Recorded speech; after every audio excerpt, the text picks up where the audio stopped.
Thank you very much. Thank you.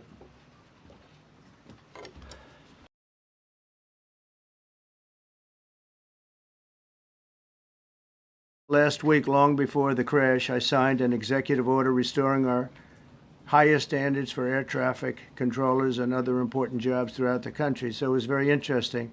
About a week ago, almost upon entering office, I signed something last week that was an executive order, very powerful, on restoring the highest standards of air traffic controllers and others, by the way.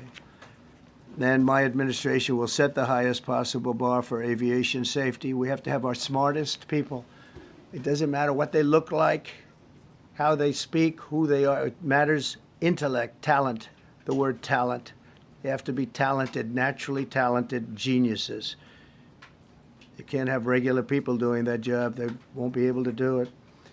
But we'll restore faith in American air travel. I'll have more to say about that. I do want to point out that various articles that appeared prior to my entering office, and here's one.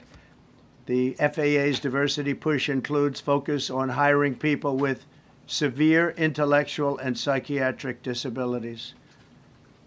That is amazing. And then it says FAA says people with severe disabilities are most underrepresented segment of the workforce, and they want them in, and they want them, they can be air traffic controllers. I don't think so. This was in January 14th, so that was a week before I entered office. They put a big push to put diversity into the FAA's program.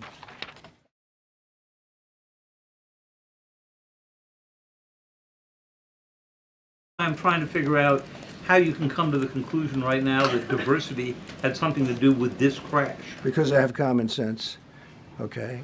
And unfortunately, a lot of people don't. We want brilliant people doing this. This is a major chess game at the highest level.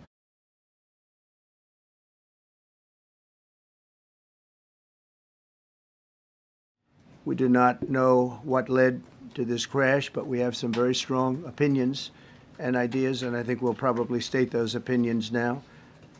Because over the years I've watched as things like this happen, and they say, well, we're always investigating, and then the investigation 3 years later, they announce it. We think we have some pretty good ideas, but we'll find out how this disaster occurred, and we'll ensure that nothing like this ever happens again.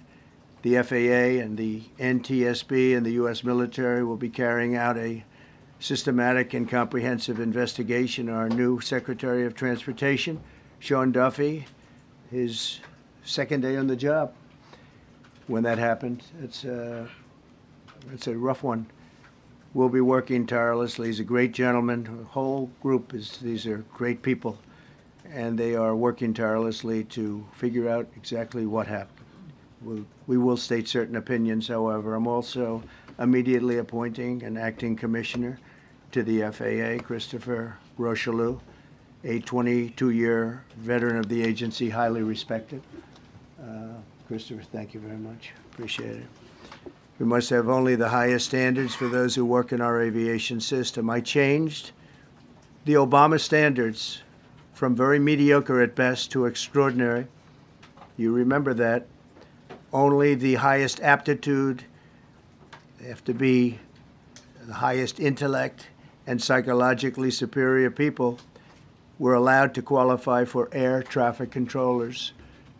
That was not so prior to getting there. When I arrived in 2016, I made that change very early on because I always felt this was a job that, and other jobs too, but this was a job that had to be superior intelligence, and we didn't really have that, and we had it. And then when I left office and Biden took over, he changed them back to lower than ever before. I put safety first. Obama, Biden, and the Democrats put policy first. And they put politics at a level that nobody's ever seen, because this was the lowest level. Their policy was horrible, and their politics was even worse.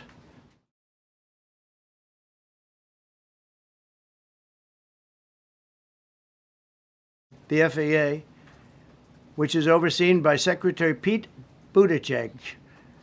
A real winner. That guy's a real winner. Do you know how badly everything's run since he's run this Department of Transportation? He's a disaster. He was a disaster as a mayor. He ran his city into the ground, and he's a disaster now. He's just got a good line of bullshit.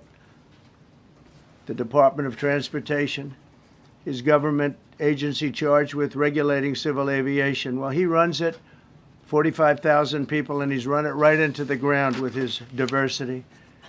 So I had to say that it's terrible. Then it's a group within the FAA, another story, determined that the workforce was too white, that they had concerted efforts to get the administration to change that and to change it immediately.